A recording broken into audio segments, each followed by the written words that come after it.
যুক্তরাষ্ট্রের ফেডারেল সরকার আবারও শাটডাউনের মুখে পড়েছে। 30 সেপ্টেম্বর স্থানীয় সময় রাত 12টা 1 মিনিটে, বাংলাদেশ সময় ভোর 4টা 1 মিনিট সরকারিভাবে শাটডাউন কার্যকর হয়। 6 বছরের মধ্যে এটি প্রথম শাটডাউন।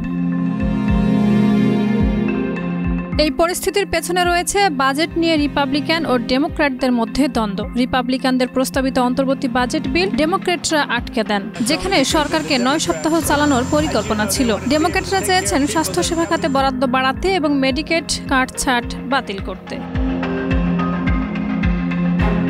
শেষ মুহূর্তে রিপাবলিকানরা আরেকটি নতুন বাজেট বিল আনেন, কিন্তু তা সিনেটে প্রয়োজনীয় 60 ভোট না পাওয়ায় পাশ হয়নি। লিলি বিউটি সোপ, যার অ্যান্টি এজিং গুণ তারুণ্য ধরে রেখে ত্বকে করে উজ্জ্বল, তারুণ্যময় উজ্জ্বল ত্বকের জন্য। অন্যদিকে ডেমোক্র্যাটদের বিলও ব্যর্থ হয়। দুই পক্ষই একে অপরকে শাটডাউনের জন্য দায়ী করছেন।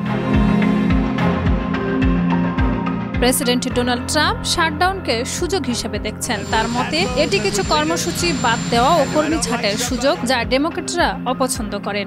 এই শাটডাউনে অপরিহার্য সেবা যেমন ছোট ব্যবসা ঋণ অনুমোদন ও অর্থনৈতিক তথ্য প্রকাশ বন্ধ থাকবে। তবে জরুরি খাত যেমন আইন শৃঙ্খলা, সামরিক বাহিনী ও বিমান চলাচল চালু থাকবে, যদিও কর্মীরা বেতন ছাড়াই কাজ করবেন।